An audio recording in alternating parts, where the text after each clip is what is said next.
Welcome, everybody. Welcome all our Torah Anytime viewers, subscribers. Tonight we are learning Le'ilu Nishmat Rabbi Avraham ben Chaim Yehuda and Rabbi Cheskel ben Rabbi Avram, as well as Refuah Shlema to Chava bat Chaya Esther. So tonight we're going to continue with the current events which we have been speaking about for the past almost month.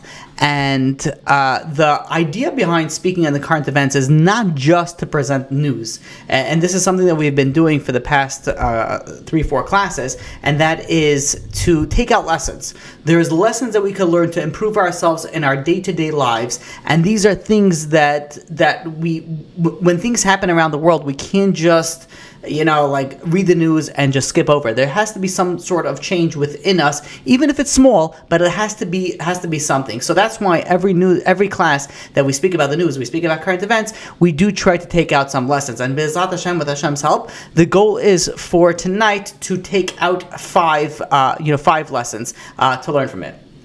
So there's something that we may have spoken about before. I've spoken about before. I don't know if I spoke about it on recording or not. But in any case, it's an important fact to speak about before we get to the facts, before we get to the news that we want to discuss of the current events. And that is when you look at the story of Avraham Avinu.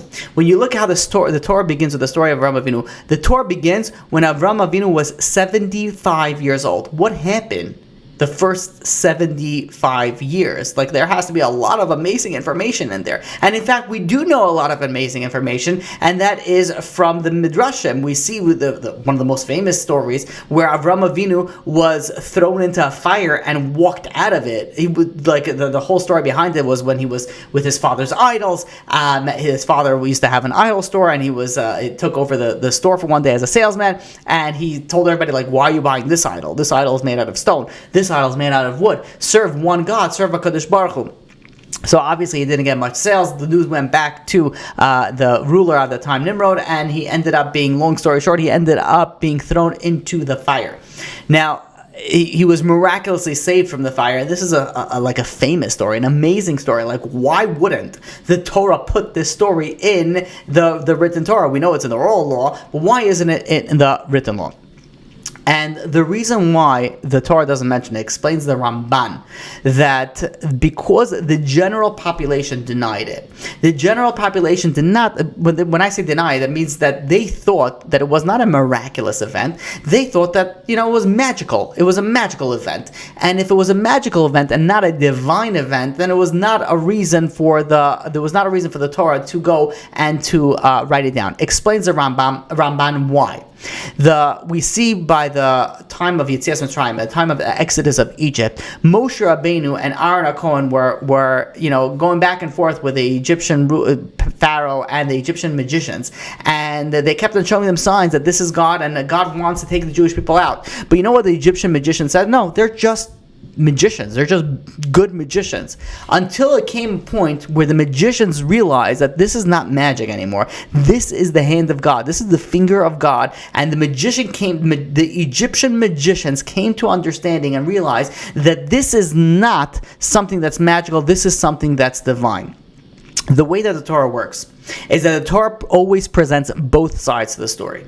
There is the story of the magicians, and then there is the story of Moshe and Aaron. There is a story of the divine and the story of the magical. The Torah presents both information, and then comes to the conclusion that even the magicians realized that it was divine, it was min hashamayim, it was from Hashem, and it was not magic. The difference between Moshe Rabbeinu and the magicians and Aaron and the people and Avraham Avinu, and his time when he got out of the fire, is during the time of Avraham Avinu, they all thought, and they always thought it was magical. They were never proven that it was min hashamayim, that it was divine. By Moshe Rabbeinu's time, they were proven. They knew for a fact. They came to they testified that this is from HaKadosh Baruch Hu. But in the time of Avraham Avinu, they didn't come. It was a stalemate. It wasn't the time. It wasn't a time where they realized, Avraham Avinu was saved because he believed in one God, and HaKadosh Baruch Hu saved it for them.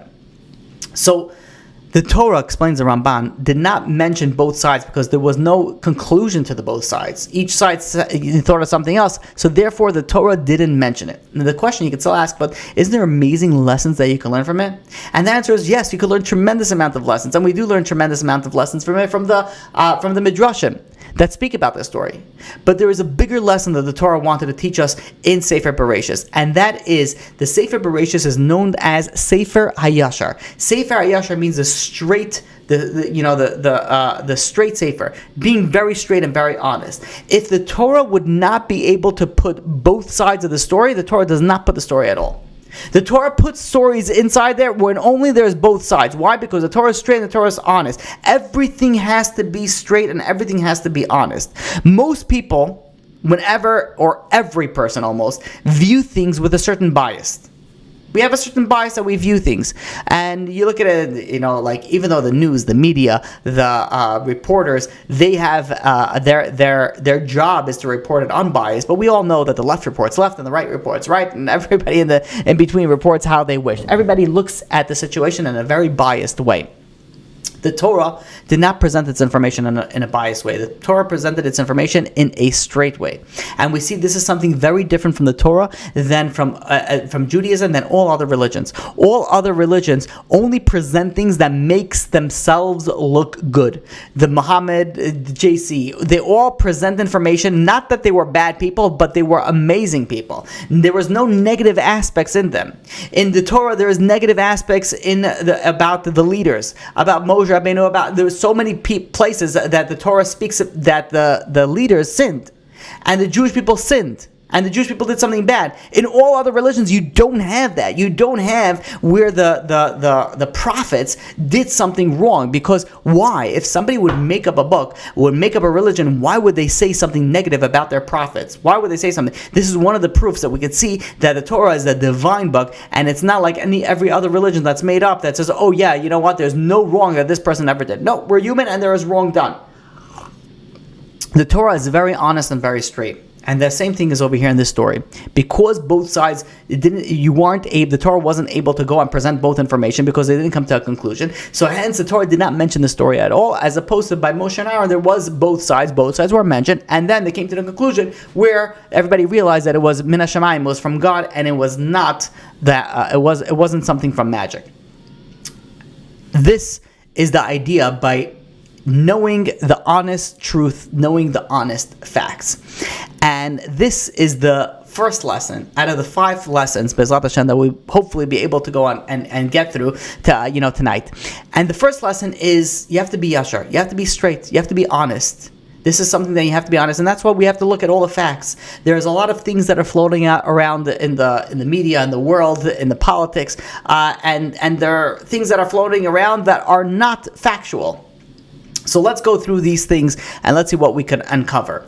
The first thing that I would like to speak about is a terminology called the occupation. Occupation, by definition, means that you don't belong. It's a negative terminology. Occupation means that you don't belong over there. Occupied territory means that territory does not belong to you. And in the media, in some media, it's used in Israel that this is occupied territory, meaning that it's occupied by Israel, but it doesn't belong to Israel. It belongs to whatever, Palestinians or Arabs or whatever it is that you want to acknowledge.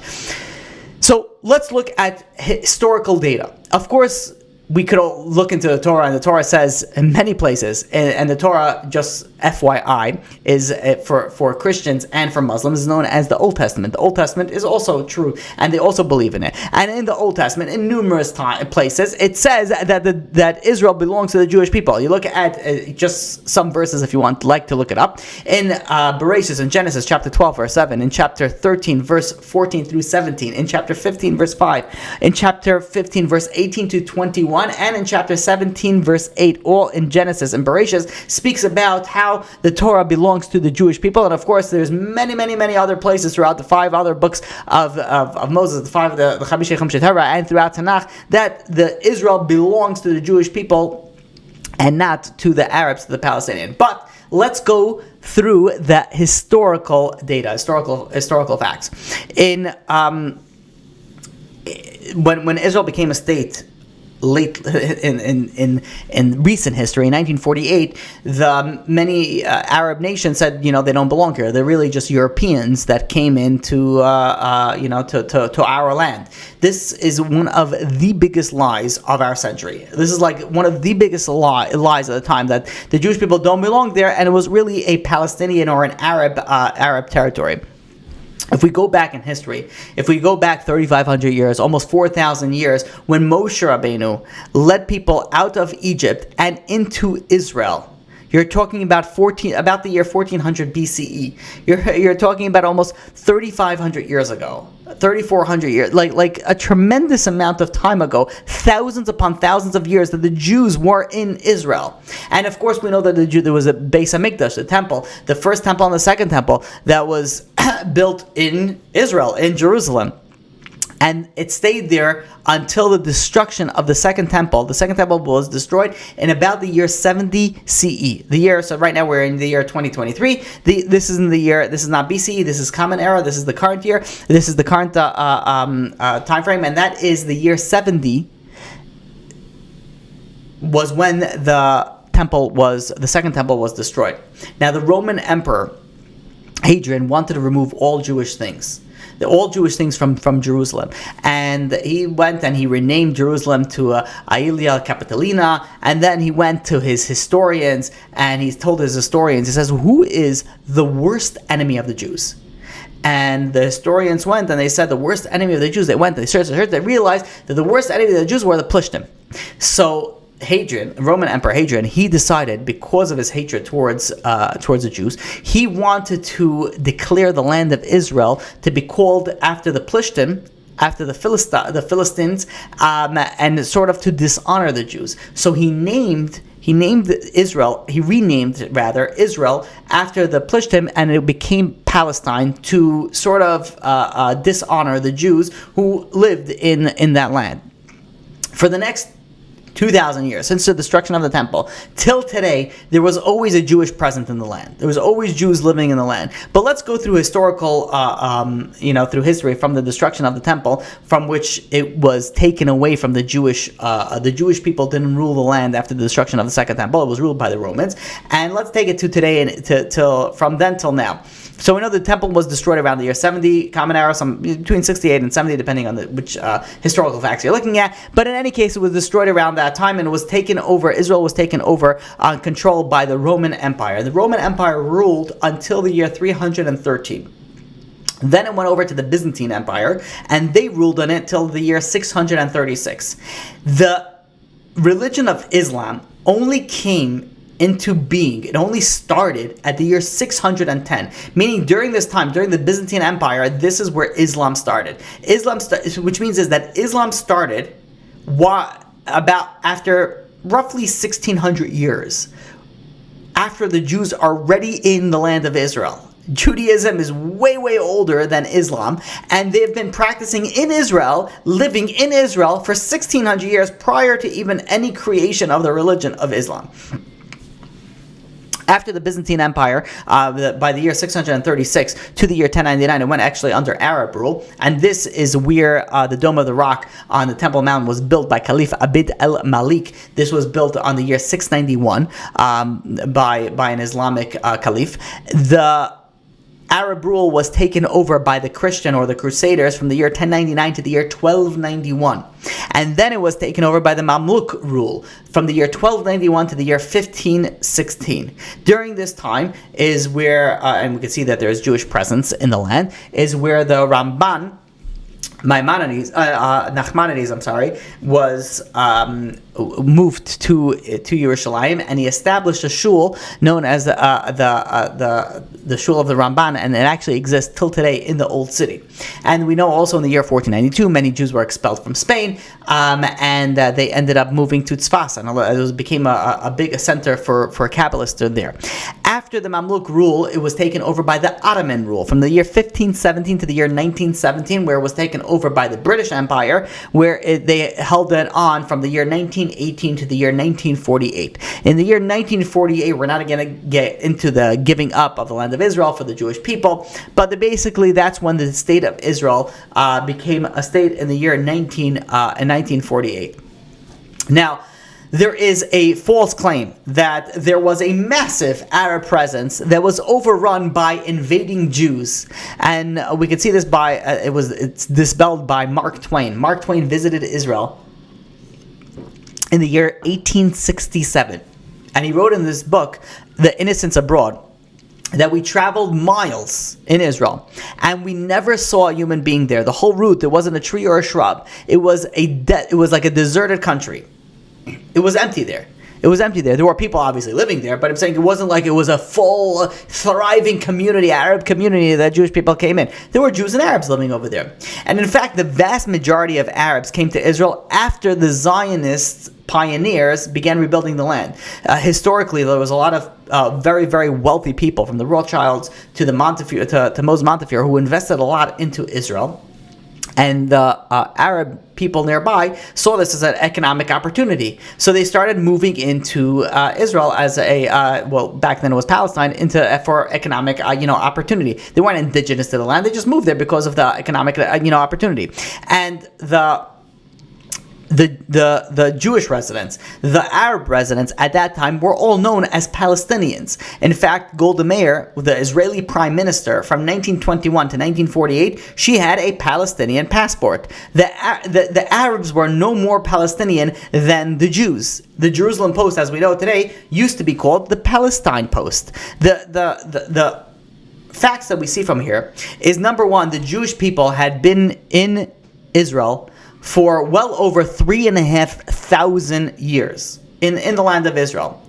And lesson number two, fact number two, never in history has there been an Arab-Palestinian state. There was never a Palestinian state that was only for Arabs. There were Jews living there and there was Arabs living there for quite a long period of time, because this was the Arab area and the Jews, this was their land.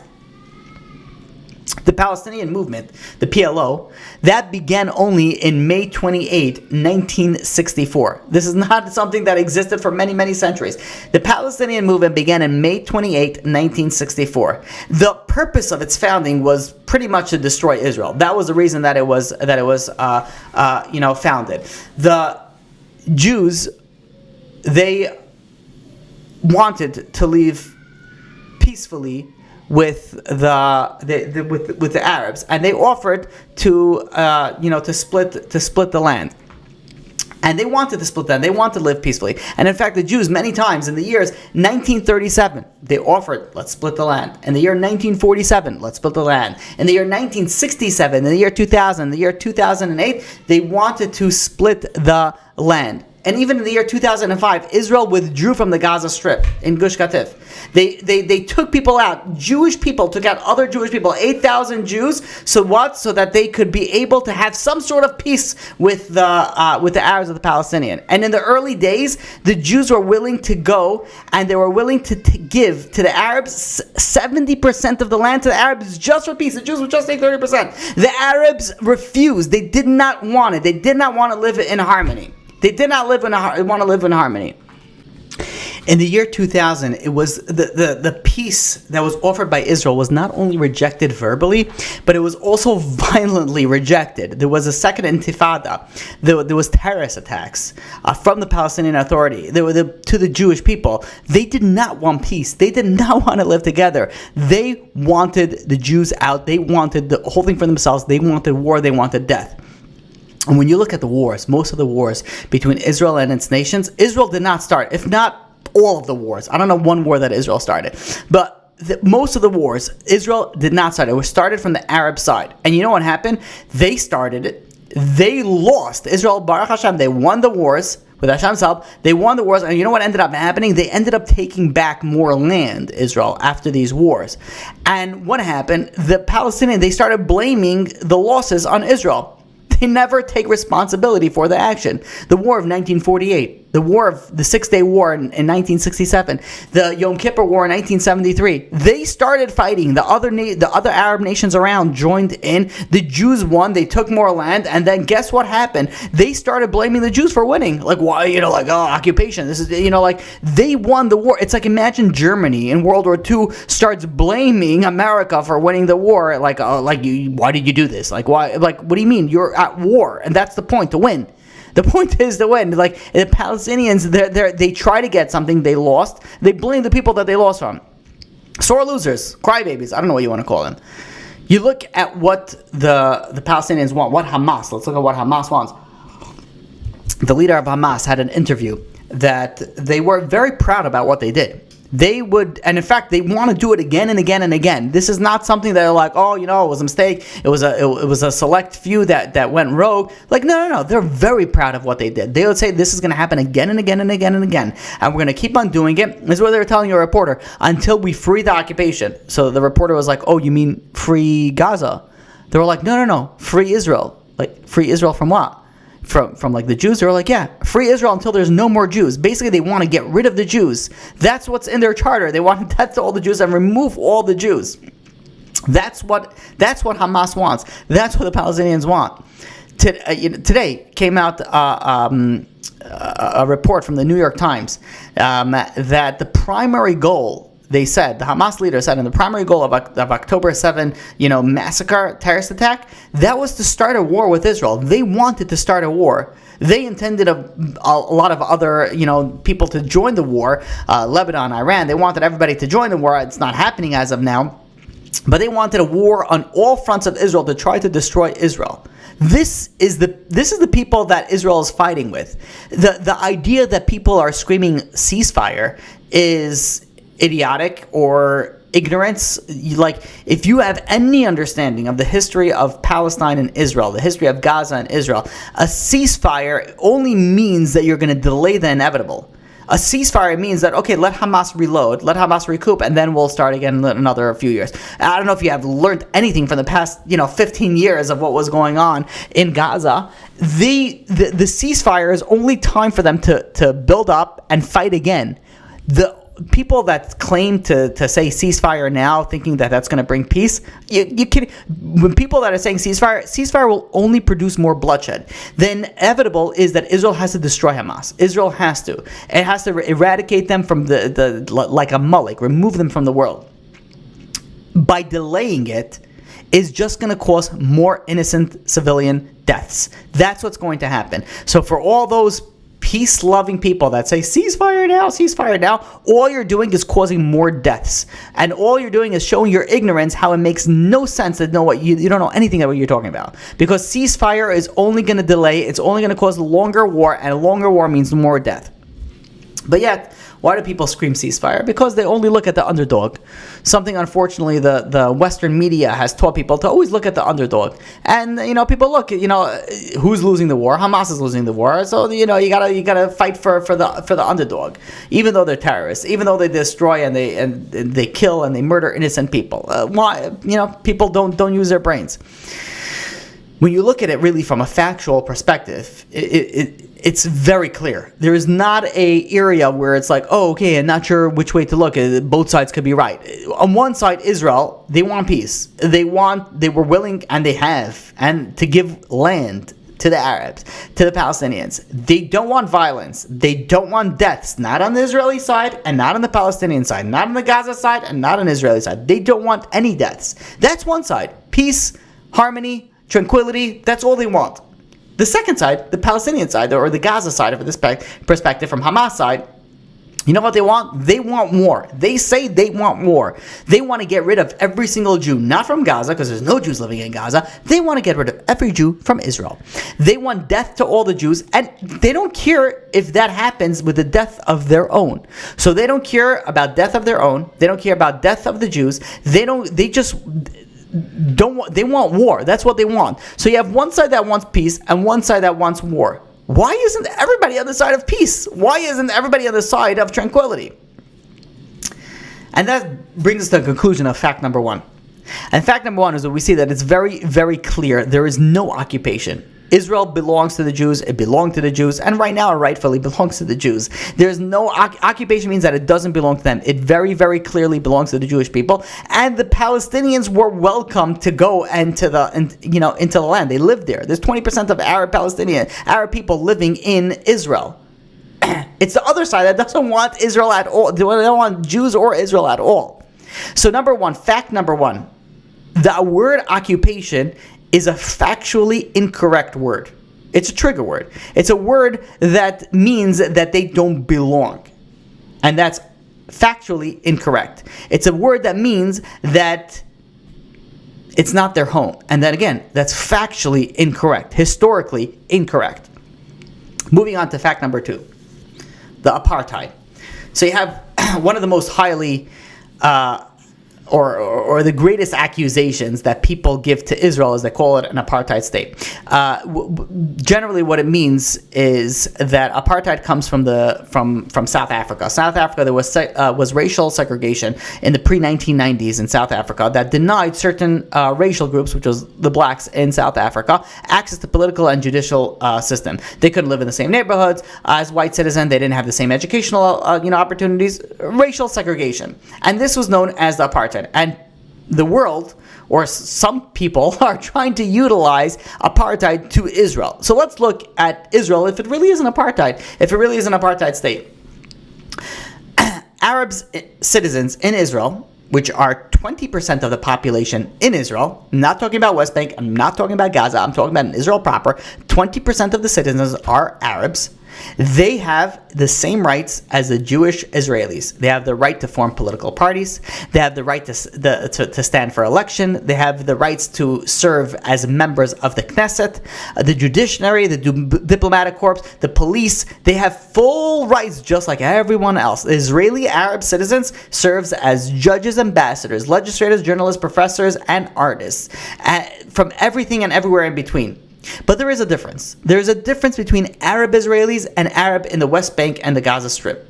And the difference is that the Arabs residing in the West Bank and the Gaza Strip they're not now, and they have never been Israeli citizens. They are not Israeli citizens. They are under the Palestinian Authority or the Hamas.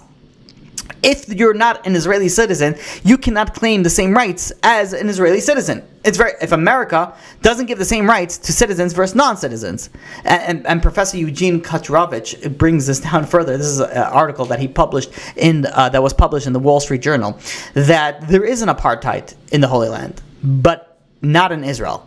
And he explains that Israel is a country where Arabs participate in all forms of public life. They hold positions in the government. They mingle in cafes and in buses and public places. The place where there is an apartheid is in the Palestinian Authority. That's where real apartheid is practiced. The PA has a law that calls for the death penalty if a Palestinian sell a land to a Jew. Let me repeat that in case you didn't hear that. The PA has a law that calls for the death penalty if a Palestinian sells a land to a Jew. That's besides the crazy controversial, government policy that the Palestinian Authority has, is that they pay. It's called pay to slay. They reward terrorists. We spoke about this before. If you go and you commit a terrorist act by killing an innocent civilian, child, woman, man, doesn't matter, you get paid for that. The government pays you for that. So Kotrovich comes into the conclusion, says throughout all its laws and policies, what happened is that the Palestinian Authority had created a Jew-free zone. There are no Jews over there. The areas controlled by the Palestinian Authority is not that there's no separation of Jews and Arabs because there's no Jews there. You know how many Jews live in Palestinian Authority? You know how many Jews live in Gaza? 0. How many Arabs live in Israel? 20%. About 1.7 million Arabs live in Israel. 20% of the population is Arab. Is an Arab and Israeli citizen. Calling Israel an apartheid is ignorant, is not knowing anything about about the politics over there, because the Arabs there, the Arab citizens and Israeli citizens have the same rights, and you can't expect someone who's not a citizen to have the same right as a citizen. That's nowhere in the world does that policy hold up. Every country in the world treats its citizens very differently than its non-citizens. That's just a common way to have government policies. So then you could say, well, there's a wall, there is a blockade. So if you look through just a little bit of history, the West Bank, the Gaza Strip, engaged in ongoing armed battle with Israel. And this is a national security. When you have people coming to kill you, coming to blow you up, that is a national security. And you know how Israel functions in an area of national security? They're governed by terms of it's called the law of armed conflict. It's an international law. And this is Israel's action is based on well-recognized national security needs, not racial animosity. It's not racial segregation. It has to do anything with being an Arab or Palestinian. This is just national security. That's where they're putting it. And people confuse the idea of cause and effect. The reason why there's so much resentment and hatred from the Palestinian side is because there's a wall, there's a blockade, there's a separation. What they don't realize is there was no separation before they started bombing and they started killing innocent civilians. The results of the bombing happened, and Israel said, okay, let's stop letting terrorists come in. So they put up a wall over there. Before, Palestinians would be coming in the hundreds of thousands to work in Israel. Israel paid better. Israel had better run government, better wages. Everything was done better. What the Palestinians they were coming in, and it was coming in both ways. The Jews were going into the Palestinian side, the Palestinians were going to the Israeli side. It was going back and forth. And only once the terror started, only once the killing started, that's when Israel started saying, hey, we have to protect our citizens and we have to put up a wall. The blockade of Gaza was not the cause of Hamas terrorism. It was the effect of Hamas terrorism. The blockade, the fence in West, the idea of the West Bank being separate was because of the terrorism that happened. It wasn't that people were separated and that's what caused the terrorism.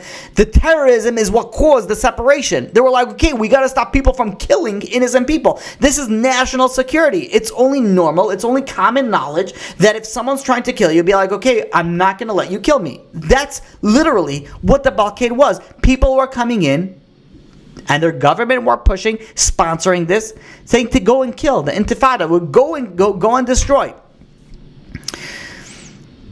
So again, the blockade in Gaza was not the cause of Hamas terrorism. It was the effect of Hamas terrorism. The Israeli security fence around the West Bank was not what caused terrorism. It was a response to terrorism. Before that, again, the border was wide open.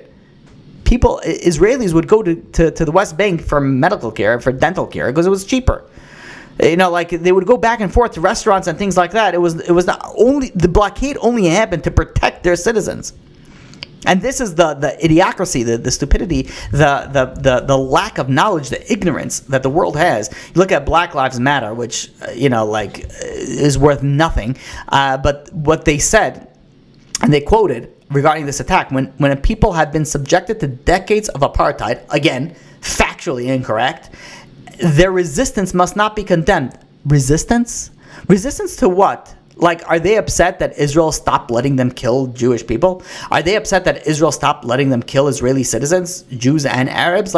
What's the resistance was stop killing us, we have to protect ourselves, so we're going to block ourselves in. A blockade can go both ways. There's a blockade from the Egyptian side as also. You never see anything about that.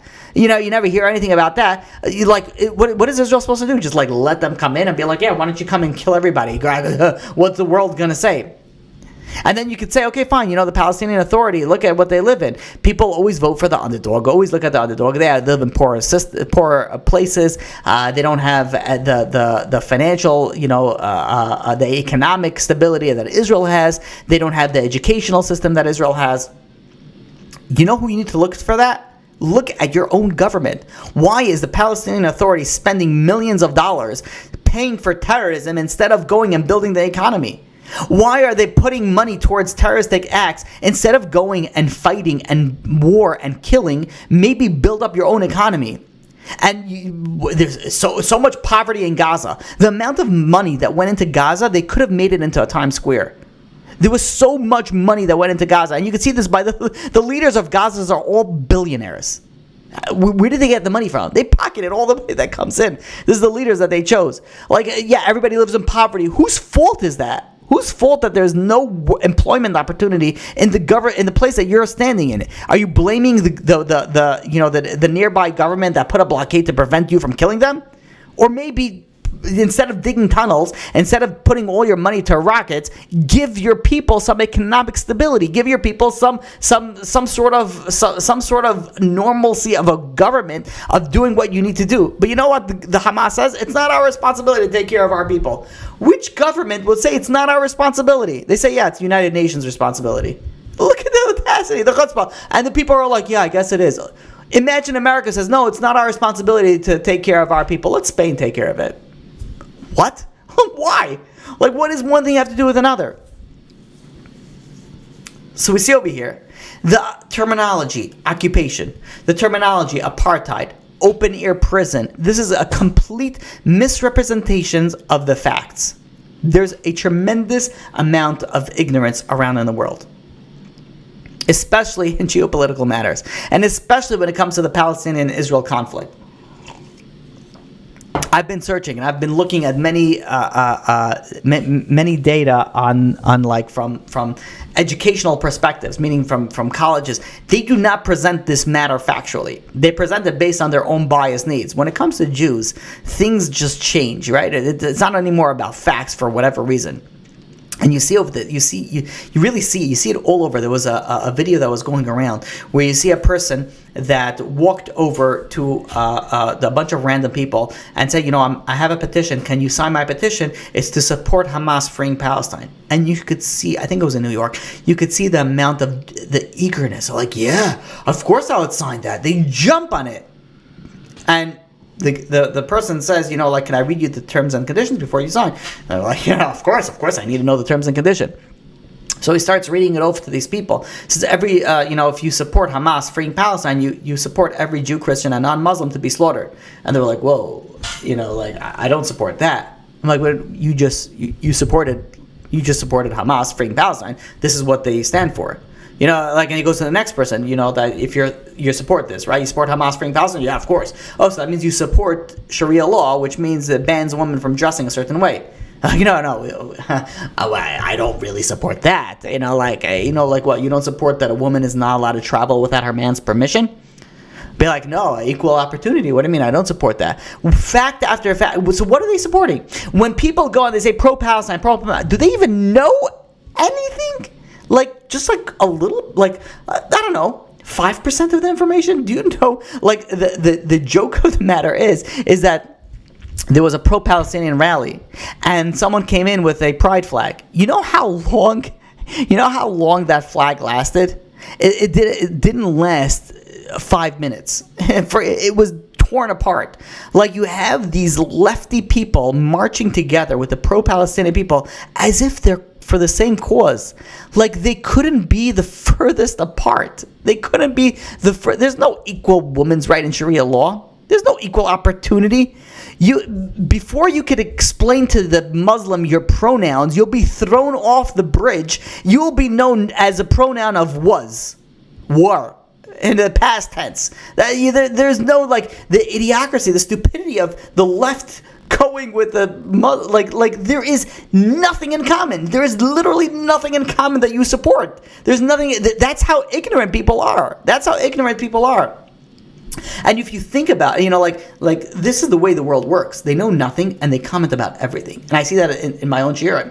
I'll give a shir. Someone listens and they tell me, I listened to the first 5 minutes and I don't agree with X, Y, and Z. Wait a minute, you have to listen to the whole thing. There's a point, there's a beginning, there's an intro, there's a middle, there's a conclusion. You have to go through the whole thing in order to be able to make a comment on it. But how do people go? People don't listen to anything. They make a comment on everything. This is how people are. People don't know anything, and those are the people that speak up the most. You look at the population numbers. You know how many Muslims are in America?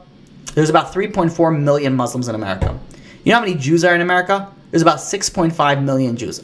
Again, are they really Jewish? Halachically, probably many of them are not, but nonetheless, these are the numbers, that people that identify as Jews. 6.5, meaning that there's almost twice as many Jews as Muslims in America. You know how many pro-Palestinian rallies there were? Way more than there were for the pro-Israel. So wait a minute, who are all these people supporting pro-Palestinian causes? It's not Muslims. You would think it would be, okay, obviously the Muslims, that's what they support. No. It's the ignorant American people, either the ignorant or the anti-Semitic American people. if they would know a fraction of the factual facts of what's really happening and what they represent, they would never support it. Well, maybe, unless they're anti-Semitic. But if they're ignorant, they would never support it. But they're ignorant. And that leads us to lesson number 2. Lesson number 2 is that we see that most of the people that are pro-Palestinian, from this person who did this interesting, report, I guess, of going around and asking people if they support Hamas, and they really realize that they really don't. It's just ignorance. They have no idea what they support. But it's really, the lesson that we have to take for ourselves is that, are we any better? Okay, so we're not ignorant maybe in this matter, but are we ignorant in other matters? There's many areas in our own lives where we're ignorant. It could be in our relationships with our spouse, what our spouse wants and needs are, and our children, in our service of Hashem, the halacha, hashkafa. How much ignorance do we have? Just like we say that, oh no, you have to stop and think, you're ignorant, you don't know what you're talking about in the Israeli-Palestinian conflict. So too we need to stop and think how many things that we're ignorant in. And I guarantee you, if you stop for 5 minutes just to think about what you're ignorant are, again, you could be opening a Pandora's box, but you could find so many things that you're ignorant on, and then you'd be like, wait a minute, if I'm ignorant, maybe I should do something about that. Just like we want other people to stop their ignorance and learn the facts, we have to also look into our own lives and say, what do we have to do that we're ignorant in that we have to fix? We know that the media has a tremendous amount of effect, and we see that this really is in this ignorance as well. TV, movies, social media, news coverage, the media was able to somehow take the worst terrorist attack. This terrorist attack, what they did, they didn't just murder people. They did imagine if 9/11 happened and the Al-Qaeda did what Hamas to Americans, what Hamas did to Israel. Not just the murder. The murder is very, very bad, don't get me wrong. But they did a lot more than just murder. And I'm going to leave it to whoever knows what went on. You know what would happen if Hamas would have done that to America? Gaza would not exist. Gaza would be, completely gone. Are you kidding me? Do you know? But somehow the media was able to spin it, some media at least, was able to spin it, that these militants, these people from Hamas, they're the good guys. They're the good guys. History made it very, very clear who's the good guys and who's not. Just look at that. Peace is probably from the good guys. Israel wanted peace. Palestinians did not want the peace. These leaders will never agree to peace. Yasser Arafat never would agree to peace. Abbas would never agree. Hamas would never. No one would agree to for peace, of these leaders at least. So, for all those pro-Palestinian protesters who just want everything to be right in the world, end world hunger and peace, if you want peace, you are on the wrong side. You are on the really, really wrong side. The stupidity that goes on. There were 2 New York Times writers that they blamed Israel for the Hamas's October 7 massacre, the terrorist attack. They blamed Israel, and this is a quote, that Israel caused the barbaric terrorist attacks against itself and commits genocide against the Palestinian people. These are New York Times writers. These are reporters who are supposed to report unbiasedly. They're saying that Israel caused genocide against the Palestinian people. How? By protecting themselves? If someone comes to kill you and you retaliate and you take away the threat, that's genocide? That because they use human shields, that's genocide? Whose fault is that? How can you come so far from the facts are that the only person that's committing genocidal acts is Hamas. The only person who wants genocidal intents is Hamas. And how do people, these are reporters, writers, how do they come to that conclusion? And this is the power of the media. And I'd like to share with you something from Rabbi Fran, who quotes in this week's parsha, in Bereshis chapter 23, verse 2, where Avraham Avinu comes and he mourns over his wife Sarah. Rashi says, you know why was the juxtaposition? Why is it that Akedas Yitzchak, the sacrifice of Yitzchak, was put close to the death of Sarah? And Rashi says, because the angel basically told, Sarah, that Isaac, Yitzchak, her son, was almost slaughtered. Kemat sheloi nishchat. He was almost slaughtered. The Sifsei Chachamim explains as follows, right? So the basic idea is as follows. Before we get to the Sifsei Chachamim, Sarah was waiting for a long time for a child. She didn't have a child for a long time, and then eventually she had a son, Isaac, Yitzchak. Yitzchak now was going to with Avraham Avinu, his father, and he was going to be sacrificed, and the angel told his mother that your son was sacrificed, and she was so shocked from this information that she died. Now, Yitzchak really was not killed. He was brought on the altar, but he was never killed. So explains the Sifsei Chachamim. When the angel came to describe to Sarah what happened, he should have told her, I have good news for you. Your son is fine. He was almost slaughtered. Right? When my children's schools, they call me, and I'm very greatly appreciative for it. The way that they say is like, oh, everything is fine, but I just wanted to tell you X, Y, and Z, whatever the information they wanted to present. So when a school calls to a parent, they'd be like, oh, everything's okay, but I just wanted to. That's how they start off the conversation, which is great. I think that's fantastic. So when the angel came over to Sarah, he should have started off with like, hey, I'm bringing you information on your son. Everything is okay, but I just wanted to let you know he was almost. He was brought on the altar. He was almost slaughtered, but he's okay. He's alive and well.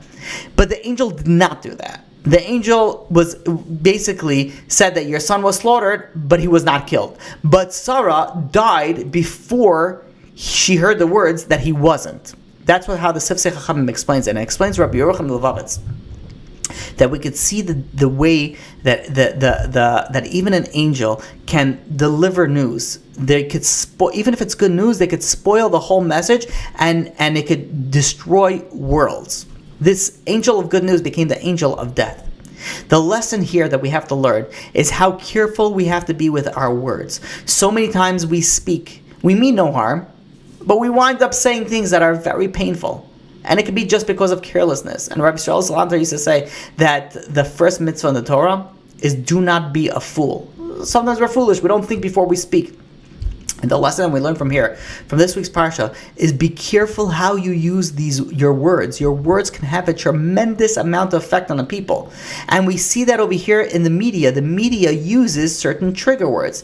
They use the words occupation. They use the words militant. They use the words terrorist. All these have different connotation.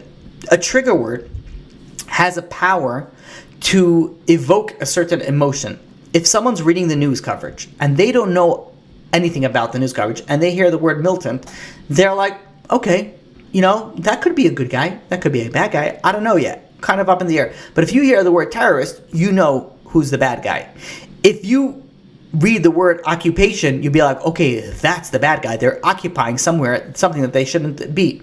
So when you take the facts and you misrepresent them, you're evoking a certain emotion on the people. And the left media, what they do is that they use these keywords. They use keywords that evoke a certain emotion to show people, oh yeah, you have to side with the wrong side because it's occupied territory. They're just militants. They're just going and they're fighting for their cause. They make them look somehow like the good guy. That is the power of words. That is the power that you have the ability to go and take something and twist it that it could be the worst terrorist act and somehow you can make them a hero. And by the way, this is not only for news. This trigger words can go for anything. It could go for your relationships, for your, between your spouses, in marriage, in children, in business. There's so many things that if you don't use the right words, it can cause a catastrophic, outcome. The way that Mark Twain, to quote him twice, said that the difference between the right word and the almost right word is the difference between lightning and a lightning bug. Very big difference. Huge difference by just choosing the right word. And we see this again and again in the news coverage. This week, there was a Jewish man by the name of Paul Kessler. He was hit in the head by a microphone in a pro-Palestinian rally for carrying an Israeli flag, and he later died from that hit. That was what happened. Again, just to clarify what happened, there was a Jewish guy who was with a pro-Palestinian person went and hit him and ended up killing him because of that. Though that's the factual things that happened. Look at how the news media covered it. NBC, and I'm quoting, "Man dies after hitting head during Israel and Palestinian rallies in California," officials say. Look at the terminology. Man dies after hitting head. Like after he was hit by a pro-Palestinian. You should have written that a pro-Palestinian person hit him and that's why he died. But no, because that's not good for the narrative. The narrative is that Palestinians, they have to be they're coming up on the right side. So look at how they use their words. That's NBC, ABC. Elderly Jewish man dies after confrontation with pro-Palestinian protesters. Look at the word, confrontation. It's like, oh, it's a confrontation, both sides. There's one guy that murdered another guy. Again, maybe you want to say it was unintentional, very likely, but confrontation, that's the word that you use. Imagine if this would be used by George Floyd. New York Times, Jewish man dies after altercation at dueling protest in California. Altercation, is that what it was? Where one person hits another person and kills him. That's an altercation. And we could see the truth of the matter was a Jewish man was killed by a pro-Palestinian protester. Again, probably by accident, granted, but he was hit by a pro-Palestinian. Just say the news as it came out. Present the facts. They don't, because there's a certain narrative that the left media wants you to hear. And they use certain trigger words for that. They use words like genocide in Gaza. They use terms as open air prison, apartheid, militant. All these are factually incorrect. Factually incorrect means that they're not presenting the right, they're presenting their own biased opinion. And this affects every single one of us. We could see how much of the word can affect, it can evoke an emotion, and it can result in so much to the point that it could change outcomes of wars, because these people eventually the media affects the whole population. The population in turn goes and rallies and protests for the government to go and act a certain way, and this all based of incorrect facts. This is the lesson number 3. That we can see the damage of our words. We can see the damage that it can cause, and how careful we have to be with our words. When we know that the Jewish people, the power is in the mouth, the power is in tefillah. But if we don't use our mouth properly, if we use our words incorrectly, the power of our tefillah is reduced. Right now, we need tefillah more than ever. We have to make sure that we use our words properly to make sure that our tefillahs have the strongest possible outcome. In Bereshit chapter 23 verse 3, in this week's Pasha, after the death of Sarah, his wife, the pasuk tells us, "Vayakam Avram al pnei mesai," and Avram arose from his dead. Now, this is a very interesting terminology that that to use. Vayakam Avram rose. Well, what does that mean? It rose. So the commentators explain. The Minchas Ani explains that the result of the Akedah could have been very, very detrimental for Avram Avinu emotionally and spiritually, meaning that the Akedah, the whole story with Yitzhak and the sacrifice, that was the cause of Sarah's death. That could have came to the point where Avram would have been like, "This is what I got rewarded with." Like, he could have been set back because of this situation. Like, this is the reward that I got, and this would have set him back spiritually big time. And this was a big test. This was a big test for Avram, how he was going to react. Of course, we know that Sarah died during her time. She died by the right time, but yet again, you see what happened. The way that the events played out is that Yitzchak was being brought up as a carbon, and Sarah was nifter shortly right after hearing about it. So you can't, you started plugging in the dots. It looks very, very obvious. And Avram could start saying, okay, like, maybe this wasn't worth it. Maybe I should have done this. I lost my wife. And he could go and he could start questioning what he done. And he could have questioned his spirituality. But it says, Vayakam Avram.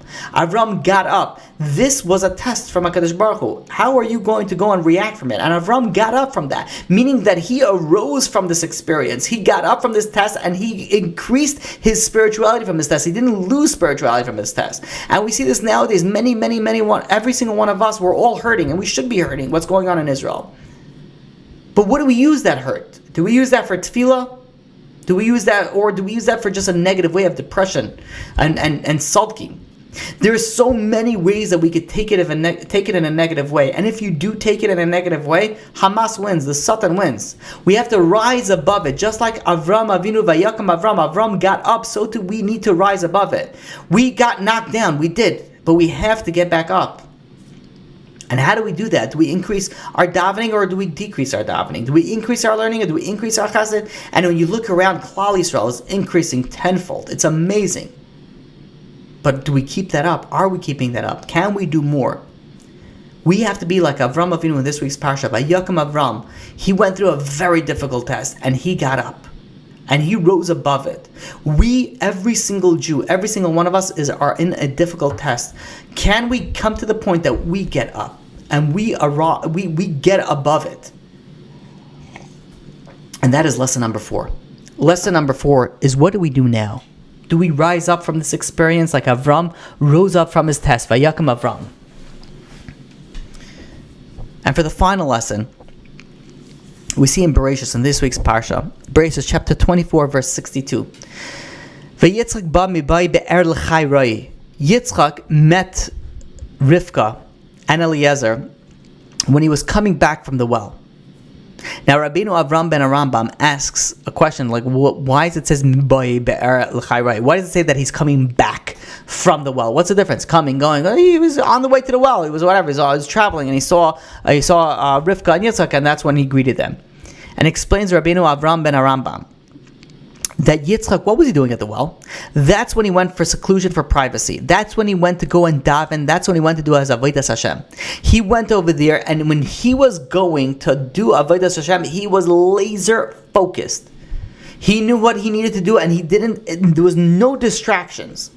And explains Rabbeinu Avram ben Arambam that if Rivka and Eliezer would have been going and meeting Yitzchak on his way to his avodas Hashem, on his way to his tefillah, Yitzchak would have not seen them, because he was so focused on what he needed to do. He had an extreme focus. He had no distractions. And that's why he was only able to notice them, because he was on his way back. He finished his avodas Hashem, now he was able to notice them. Beforehand, he was completely focused. And this is the 5th lesson and the final lesson. We get very easily distracted nowadays. We're constantly looking at the news. We're constantly distracted. You're davening, you're learning, your mind is elsewhere. And you know, okay, you have your brothers and sisters in Eretz Yisrael, rightfully so, no? But the lesson we learn from Yitzchak, to be laser focused when you're doing avodas Hashem, when you're doing anything in life and you want to be successful, you have to be focused. You have to be laser focused. So let's do a quick recap on the 5 lessons, and then we'll do a plug-in on how they all connect to one another. The first lesson that we spoke about is being yashar, being straight, being intellectually honest. That's why the Torah does not speak about the story of Avraham Avinu, because it wouldn't have been yashar to only bring one side of the story. You have to bring both sides of the story. So the first lesson that we need to know is you need to be honest, intellectual honest in business, honest in relationship. You have to be honest. That's lesson number 1. Lesson number 2 is we show the ignorance of the world, the ignorance of the people that support Palestine, the pro-Palestinian cause, the pro-Hamas cause. Very, very ignorant. But then we learned that also every single one of us also has ignorance in our lives. And we have to look, just like we want them to stop their ignorance, we also have to stop our ignorance. We have to there's lessons in everything in life. And we have to stop for a second, spend 5 minutes after you hear this class, stop and think about what you have in your life that you're ignorant on. And then you could go and maybe you could try to fix it. Lesson number 3 is we learn the damage of words, the trigger words, and how the media uses to manipulate people into thinking one side is right versus one side is wrong, even though it's factually incorrect. And that's why we have to be careful in our words. We know that we use our mouth for tefillah, for learning Torah. We use our mouth for good, but we have to be careful to make sure that we use our mouth positively, because that is what's going to help us win the war. That's what's going to help us with everything. Our powers are in our tefillah. And if we want our tefillah to be successful, we have to make sure we use our words correctly. That's lesson number 3. Lesson number 4 is we have to know that we're in a test right now. Avram Avinu, this week's parsha, was in a big test after his wife died. But what does it say? Vayakam Avram. Avram got up. So too we're in a test. We have to get up. We have to rise above it, and we have to get up on this test. And the final lesson, lesson number 5, is these days it's very easy to get distracted. And this is a lesson that we have to learn, is to when we want to do something, whether it's work, whether it's our avodas Hashem, whether it's our relationships, whatever it is, we have to be laser focused. The more focused that you are, the more that you can accomplish. Now let us pull this all together. This was not a 5 lessons at random. Each and every single one is interconnected, but they're not in order. So bear with me and we'll connect each one, but they're not in order. So we start off with lesson number 2. And that is, this is not a class just about current events. It's not a class about news. It's about a class about how you're going to make yourself better and what you're going to do different about it, moving forward. So lesson number 2 is find your ignorance. And that's how we start off with. We have to start with finding what is it. We could see that the world is lacking. The left media, the left liberal world is lacking in things. And we say, how could you be so ignorant? But we have to look internally. We have to look in the mirror and say, what are we ignorant on? What is something that we're lacking that we have to improve on? And that's what we have to focus first. But then the question is how? How am I going to be able to go and focus what I'm ignorant on? And that is lesson number 1 that we mentioned, and that is being yashar, being straight, being honest. If you're honest with yourself, you could see how many areas you have that you're ignorant on, that you have to focus on, that you have to improve on, whether it's your relationship with your spouse, whether it's your relationship with Hashem, what's your avodas Hashem, what's your business, whatever it is, there's so many areas. The more that you look at it, the more that you're going to find. But you have to be honest. But once you find your ignorance, then it's a test. It's difficult. You have to go above it. You have to go above it. And just like Avraham Avinu, Vayakam Avram, and this was lesson number 4, that you have to go and rise above it and overcome it and pass this test. But then the question that you're going to ask, how? It's so difficult. It's so difficult to pass the test because obviously you're falling in on it. And the answer is, this is lesson number 5, that if you focus on something, you'll be able to accomplish. But if you pass over it, then guess what? You're not going to be able to accomplish it. So the lesson number 5, just like Eliezer was when he was going to tefillah, he was laser focused. If we want to overcome our ignorance, if we want to overcome something that we have to improve ourselves, we have to be laser focused. And this is in conjunction with lesson number 2, that we have to daven, because that's the power of the mouth. Once we are laser focused and we daven to HaKadosh Baruch Hu with help to overcome this ignorance, then we would be able to go and overcome our issues, and we'd be able to take our tefillas and bring them to such a high level that we would really be able to bring Mashiach Mehira B'Yameinu. And with that, we'll finish off as we usually do with a kapitel Tehillim, kapitel Kuf Lamed. Shir Hamalais Mima Hamakim Karsicha Adonai Adonai Shema Bekoili Tiena Aznecha Kashuv Vaisa Kol Tachanunai Im Avoinos Tishmar Ya Adonai Mi Yamoid Ki Imcha Haslicha Leman Tivarei Ki Visi Adonai Kiv So Nafshi Vilidvarai Haichalti Nafshi Ladonai Mishaimim Labaiker Shaimim Labaiker Yachel Yisrael El Adonai Ki Ma Adonai Yachesed V'Arbei Ma'ifedus V'Hu Yiftes Yisrael Mikol Avoinesav Achenu Kol Beis Yisrael Hanesunim Batzara V'Ashivya Ha'imdim Bein Bayam U'Bein Bayabasha Hamakam Yidrachim Aleim V'Yotziam Mitzara L'Rvacha U'Me'afela Le'Oira U'Meshibud Le'Geula Hashta Bagala Bizman Karev V'Namar Amen. May we be able to see Mashiach B'Mehira B'Yameinu, and may Mashiach be the one to be able to complete and finish off this war.